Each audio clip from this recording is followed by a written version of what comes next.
السلام عليكم. اليوم رح نتعلم مع بعض كيفية استخدام الصحيح لأداة أمير تول. عندي جهازين، واحد من نوع سامسونج وواحد من نوع شاومي. الجهازين متعرضين لتسخين عشوائي وصيانة خاطئة. هلا نحن نشوف مع بعض امتى انا بقدر اوصل هذول الجهازين على الأداة لاقدر اخذ المشكلة اللي حاصلة بالجهاز وشو الخطأ اللي بقدر استنبطه من الأداة ضمن الميزات اللي بتقدمها الأداة. اول شيء نحن عندنا جهاز فاصل، بدنا ناخذ الطرق التقليديه بالفحص او الاعتياديه اللي هي اول جهاز السامسونج قياس الممانعه. رح ناخذ الممانعه لنتاكد انه الجهاز خالي من الشورت. نشوف الممانعه، يعني فينا نقول نحن هي الممانعه تقريبا سليمه. لنتاكد منها انه سليمه ام لا، بدنا نقوم بحقن الجهاز فولت او توصيله على الباور سبلاي.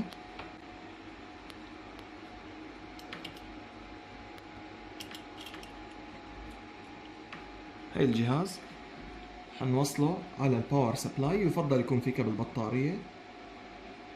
بنشوف الجهاز ما في سحب قبل الضغط، ما في أي سحب. رح نقوم بالضغط على زرار الباور، نشوف قيمة السحب 30، يعني هي 3 على الباور سبلاي الكورات الأربع خانات. يعني الجهاز هلا نحن فينا نقول تقريبا ما وصل لمرحلة انه نحن نستخدمه على اداة امير تول. يعني حاليا الجهاز لسه بمرحلة الباور، ما اقلع المعالج، فهون الاداة لسه ما اجت وظيفتها. لساتك انت بالستيج 1 مو بالستيج 2 اللي بتخدمك اداة امير تول. يعني المعالج ما وصل لمرحلة تشغيل بروتوكولات التخاطب، لسه مشكلتي ضمن الباور. طيب انا الخطوة الثانية بعد ما اتاكد من الجهاز على الباور سبلاي، انا قمت بشحن البطارية مسبقا.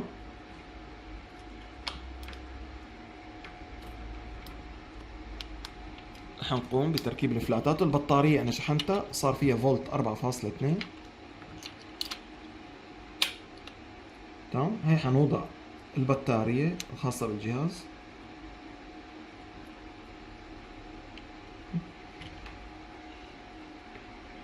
حنقلب على فولت الدي سي، حنشوف بس قيمة البطارية. البطارية فيها 4.2 مشحونة. طيب أنا ساحب سلك للبطارية مشان نشوف القيمة. طيب هلا أنا بقوم بعملية لحم خط. خط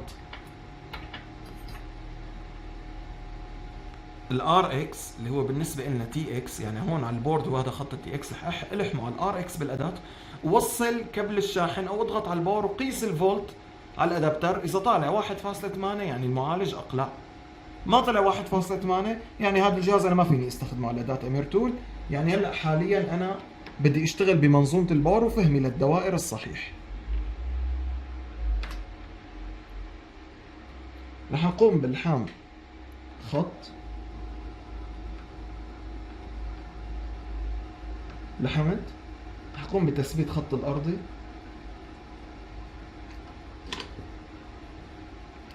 اتفقنا نحن بالنسبة للأدابتر لازم يكون طول السلك تقريبا عقدة إصبع أو أكثر شوي، وبالنسبة للأرض يكون أقصر، وسلك التوصيل يكون طويل. طيب هلا هون رح نوصل شاحن بالجهاز مشان نعطيه أمر إقلاع، أو إذا مو متحسس بالشحن رح نضغط باور مطولا.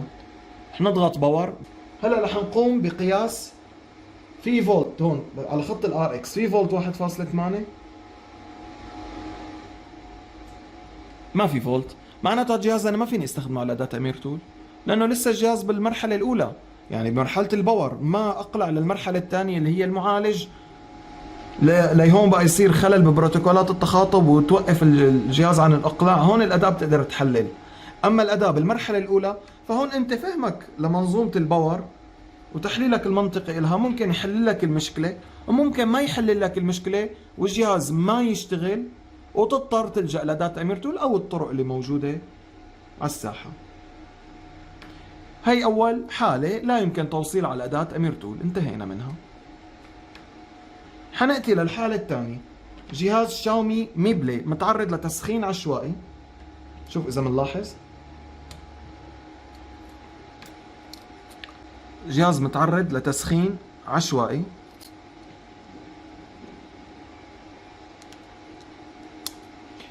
هل انا قادر افحصه على اداة امير تول؟ اول شيء نحن بدنا نعمله، بدنا نشوف سحبته على الباور سبلاي. طبعا دوما يفضل وجود كبل بطارية لفحص الجهاز.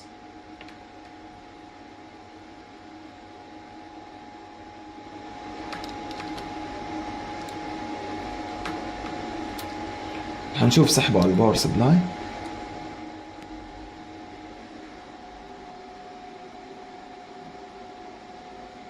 تقريبا 50 60 70. يعني المعالج تقريبا بدأ بمرحلة الإقلاع. هلا بنتجه على المرحلة الثانية اللي هو بنحط البطارية، نحاول نحن نشحنها ونوصل كبل يو اس بي. تمام، هي وصلنا كبل يو اس بي. وبعد ما نوصل كبل يو اس بي بنلحم خط الخاص بالتوصيل.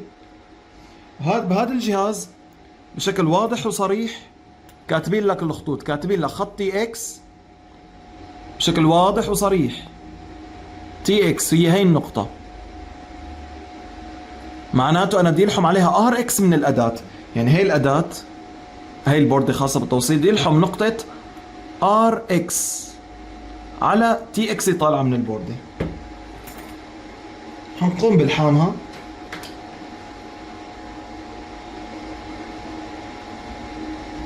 حنقوم بالحام الارضي بشكل جيد.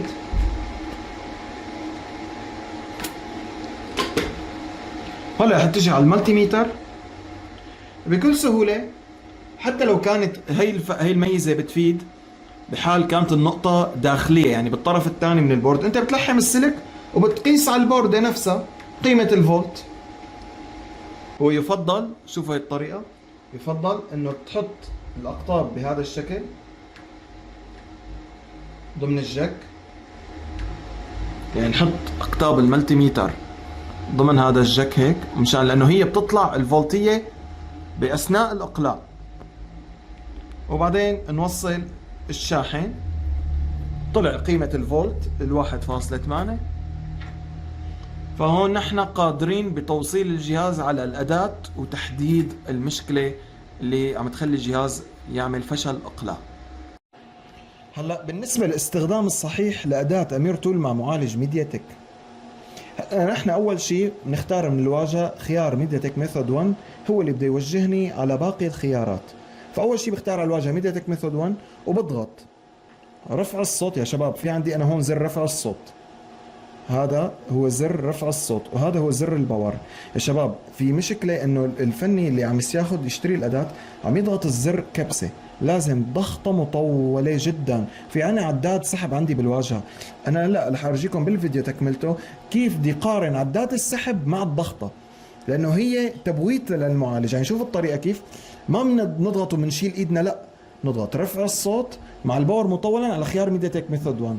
طيب خيار ميديا تك ميثود 1 لو اعطاك ايرور، هون بقى هو لحال الاداه بتفصلك من الميديا تك ميثود 1 تنقلك اوتوماتيكلي على الميديا تك ميثود 2. فانت عليك بس فقط رفع البطاريه وتوصيلها لو اعطيتك خطا على الميديا تك ميثود 1، وتوصيل البطاريه، ومن ثم اعاده المحاوله بضغط الصوت مع الباور مطولا. يعني شوفوا قديش مطولا، يعني شايفين المطولا كم مطولا. نحن اذا بنركز هون في ضوء اخضر بالاداة، هاد مع عداد السحب ببين لك انه شغلك صح، بس استخدامك صحيح للاداة رح يعطيك نتائج اكثر. رح نرجع نعيد رفع الصوت. طبعا هذا الكلام لاجهزة شاومي. رفع الصوت مع ضغطة الباور بهذا الشكل. شايفين الاضاءة اللي عم تطلع؟ هلا انا برفع ايدي، بخلي بس رفع الصوت كاني عم دخل الجهاز على وضع الريكفري. شفتوا السحب، الاضاءة، ضلني ضاغط ايدي. شايفين مثل هذا الوقت؟ تمام.